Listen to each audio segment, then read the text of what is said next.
예레미야 19장 1절부터 14절까지 말씀입니다. 선지자 예레미야가 예루살렘에서 이 같은 편지를 느부갓네살이 예루살렘에서 바벨론으로 끌고 간 포로 중 남아있는 장로들과 제사장들과 선지자들과 모든 백성에게 보냈는데, 그때 예고니야 왕과 왕후와 궁중 내시들과 유다와 예루살렘의 고관들과 기능공과 토공들이 예루살렘에서 떠난 후라 유다의 왕 시드기야가 바벨론으로 보내어 바벨론의 왕 느부갓네살에게 가게 한 사반의 아들 엘라사와 힐가의 아들 그마랴 편으로 말하되, 만군의 여호와 이스라엘 하나님께서 예루살렘에서 바벨론으로 사로잡혀 가게 한 모든 포로에게 이와 같이 말씀하시니라. 너희는 집을 짓고 거기서 살며 텃밭을 만들고 그 열매를 먹으라. 아내를 맞이하여 자녀를 낳으며 너희 아들이 아내를 맞이하며 너희 딸이 남편을 맞아 그들로 자녀를 낳게 하여 너희가 거기에서 번성하고 줄어들지 아니하게 하라. 너희는 내가 사로잡혀 가게 한 그 성읍의 평안을 구하고 그를 위하여 여호와께 기도하라. 이는 그 성읍이 평안함으로 너희도 평안할 것임이라. 만군의 여호와 이스라엘 하나님께서 이와 같이 말씀하시니라. 너희 중에 있는 선지자들에게와 점쟁이에게 미혹되지 말며 너희가 꾼 꿈도 고지 듣고 믿지 말라. 내가 그들을 보내지 아니하였어도 그들이 내 이름으로 그 짓을 예언함이라. 여호와의 말씀이니라. 여호와께서 이와 같이 말씀하시니라.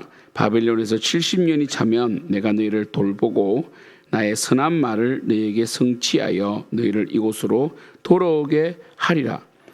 여호와께서 말씀하시니라. 너희를 향한 나의 생각을 내가 아나니 평안이요 재앙이 아니니라. 너희에게 미래와 희망을 주는 것이니라. 너희가 내게 부르짖으며 내게 와서 기도하면 내가 너희들의 기도를 들을 것이요 너희가 온 마음으로 나를 구하면 나를 찾을 것이요 나를 만나리라. 이것은 여호와의 말씀이니라.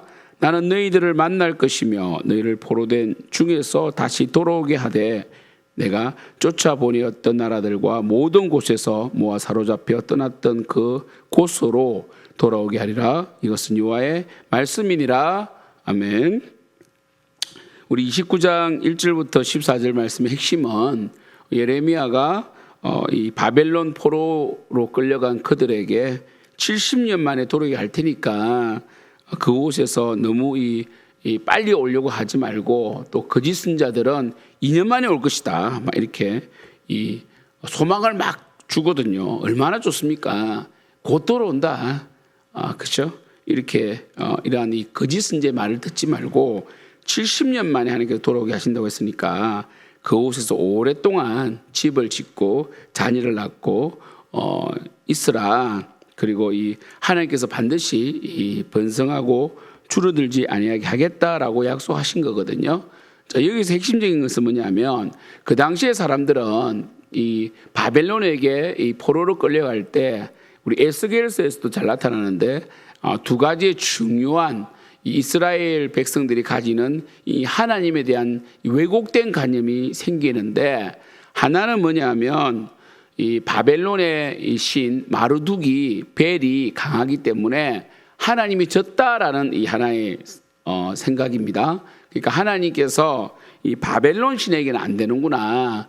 가나안 신들에게는 강하였지만 그 당시의 전쟁은 신들과의 전쟁이니까 이 바벨론 신한테는 하나님이 약하구나라는 것을 그들은 잘못 생각하게 됩니다. 두 번째는 뭐냐면 그 당시는 이 지역신 개념이기 때문에 이스라엘 땅에서는 하나님이 역사하지만 바벨론 땅에서는 하나님이 안 계신다라고 그들이 생각하게 됩니다. 근데 하나님께서 오늘 말씀하시잖아요. 내가 너희들을 그곳에서 돌보겠다고.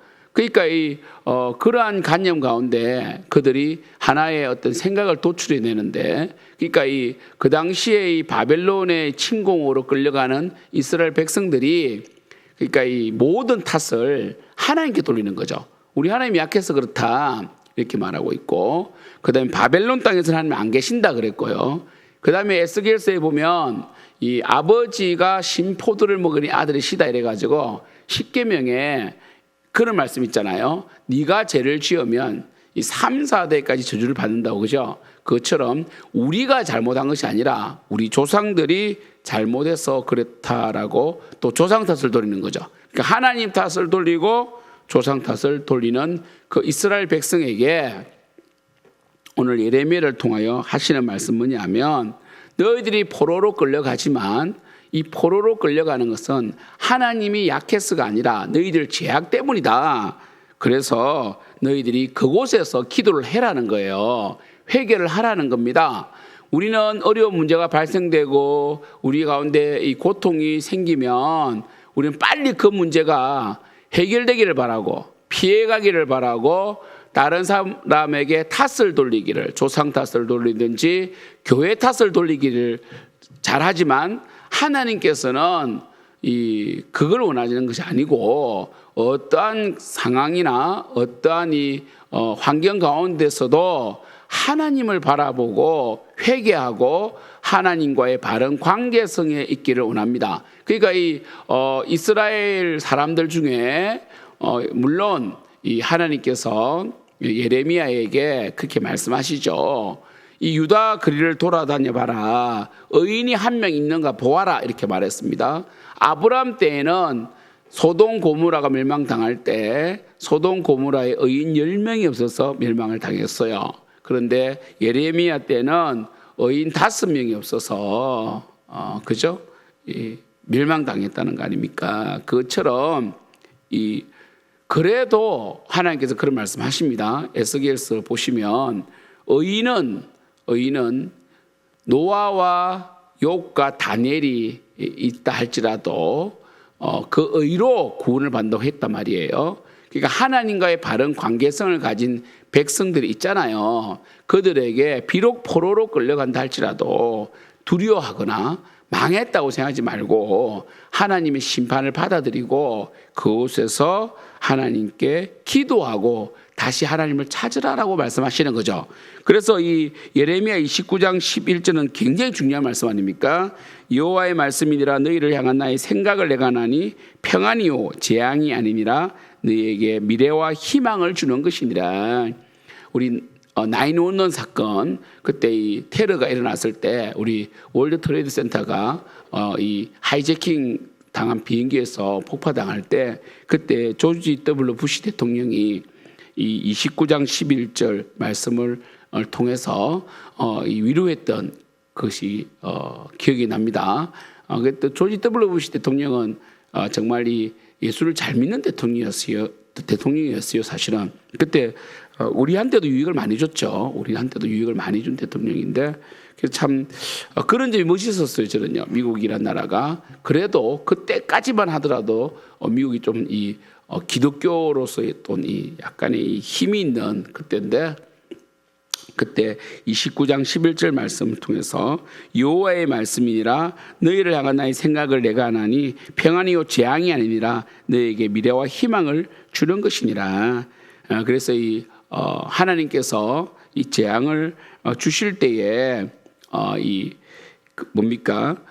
때로는 어려움을 주실 때에 우리는 재앙이라고 받아들일 것이 아니라 바로 하나님께서는 믿는 자 하나님의 백성을 끝까지 포기하지 아니하시고 우리에게 무엇을 요구하십니까? 바로 12절 부르짖기를 원하시죠. 너희는 내게 부르짖으라. 내게 와서 기도하면 내가 너희의 기도를 들을 것이다. 그래서 비록 바벨론 땅이라 할지라도 하나님은 온 만물의 주인이시고, 그리고 이 바벨론의 신이 있는 게 아니라 그런 거짓 신이고 하나님께서 들으시고, 그리고 13절에 온 마음으로 하나님을 찾기를 원하시는 거죠. 너희가 온 마음으로 나를 구하면 나를 찾을 것이요 나를 만나리라 이렇게 말씀하셨습니다. 이것은 여호와의 말씀이니라.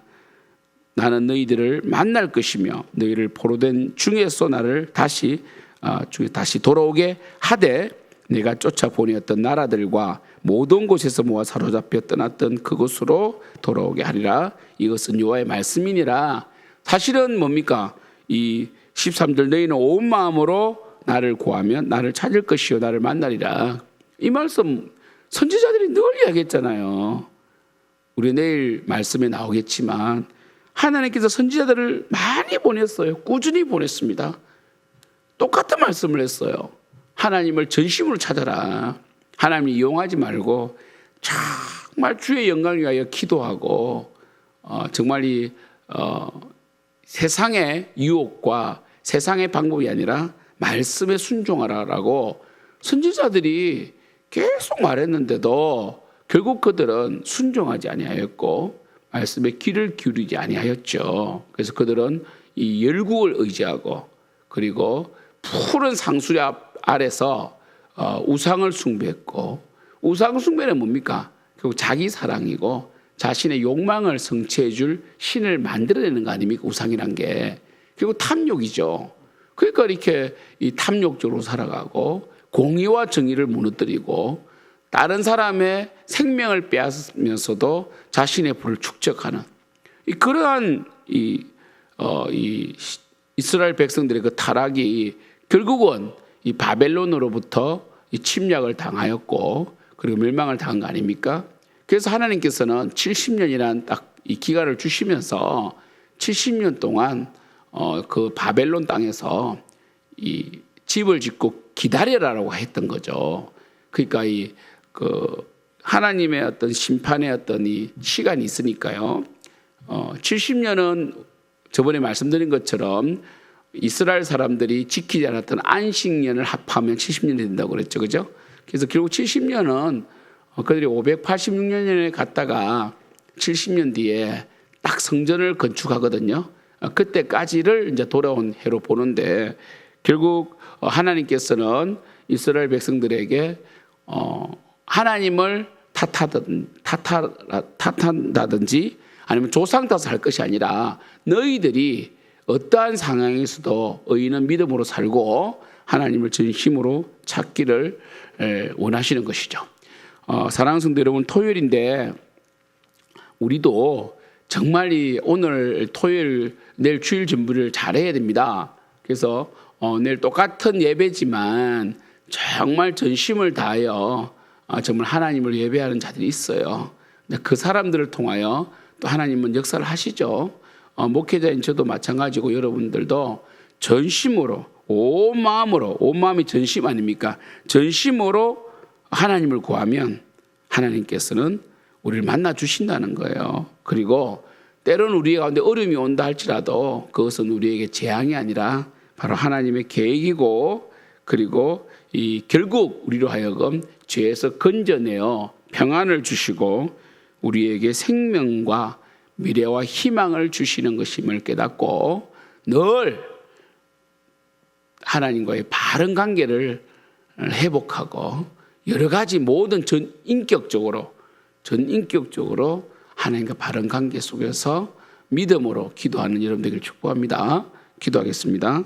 하나님 아버지, 하나님께서는 지금도 역사하시고 전지전능하신데 우리를 때로는 어려운 가운데 두시는 것은 우리를 위한 이 재앙이 아니라 우리에게 더 성숙과 더 이 연단과 그리고 미래의 소망과 희망을 주시기 위하여 하나님께서 하시는 훈련의 과정인 줄 믿습니다.